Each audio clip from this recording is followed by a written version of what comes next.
Assalamualaikum warahmatullahi wabarakatuh dan salam sejahtera.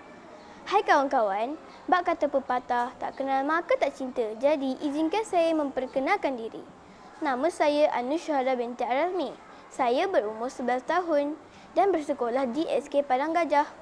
Kod sekolah saya ialah ABA 6015. Hobi saya ialah membaca buku dan bermain badminton. Cita-cita saya ialah ingin menjadi seorang pensyarah. Hari ini, saya sangat teruja ingin berkongsi dengan kawan-kawan mengenai sebuah buku yang telah dibaca bertajuk Terima Kasih Ibu Ayah. Dalam buku ini, terdapat banyak isi yang menarik. Jadi, ayo kita dengarkan. Buku ini diterbitkan oleh Najib A.H. Terbitan pertama buku ini ialah pada tahun 2005. Buku menarik ini mengandungi 38 halaman bercetak yang menceritakan keinginan seorang kanak-kanak yang ingin melawat zoo negara. Buku ini saya pinjam daripada pusat sumber sekolah saya. Buku cerita ini merupakan siri teladan bestari yang mengandungi nasihat-nasihat berguna kepada seorang kanak-kanak. Antara nasihat itu ialah perlu mematuhi nasihat orang tua seperti ibu bapa, guru dan pembantu rumah mereka. Dalam buku ini juga menggambarkan pelbagai peristiwa alam kanak-kanak. Antaranya ialah bagaimana mereka menghabiskan masa secara berfaedah. Rakan-rakan, watak-watak yang terdapat dalam cerita Terima Kasih Ibu Ayah ini terdiri daripada Imran, Encik Majid, Puan Azian, Zuraidah, Zamri dan juga Wati. Imran, Zuraidah dan Zamri merupakan anak kepada Encik Majid dan Puan Azian. Manakala Wati ialah pembantu rumah.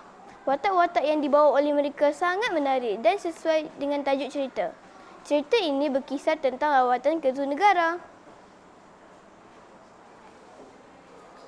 Lawatan di zoo negara yang telah dirancang oleh keluarga Encik Majid dan Imran dan adik-adiknya merancang untuk pergi ke zoo negara.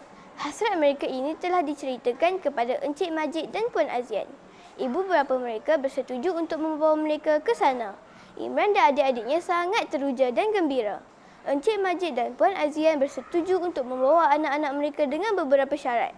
Antara syarat-syarat itu ialah Imran perlu mencatat dan mengambil gambar semasa berada di zoo negara. Tujuan ibunya berbuat demikian supaya lawatan ke zoo negara dapat memberi manfaat kepada Imran dan adik-adiknya. Imran juga boleh berkongsi cerita dengan kawan-kawan yang tidak berkesempatan untuk ke zoo negara. Pada hari yang dijanjikan, mereka pun pergi ke zoo negara. Di sana, mereka dapat melihat banyak haiwan antaranya rusa, monyet, beruk, harimau, badak sumbu dan lain-lain. Semasa berjalan-jalan dalam zoo negara, Encik Majid sentiasa menguji kefahaman anak-anaknya tentang haiwan yang dilihat. Mereka berada di zoo selama 3 jam dan lawatan itu sangat menarik. Gaya penulisan cerita ini sangat menarik dan sesuai untuk bacaan kanak-kanak yang berumur 7 hingga 12 tahun. Hal ini kerana gaya bahasa dan ayat yang digunakan mudah untuk difahami. Jalan cerita buku ini juga dapat menarik minat pembaca untuk terus membaca sehingga ke penghujung cerita. Ia sungguh menyeronokkan seolah-olah pembaca sedang membuat lawatan ke zoo negara. Sekian sahaja bicara buku dari saya. Hingga jumpa lagi. Sekian, terima kasih.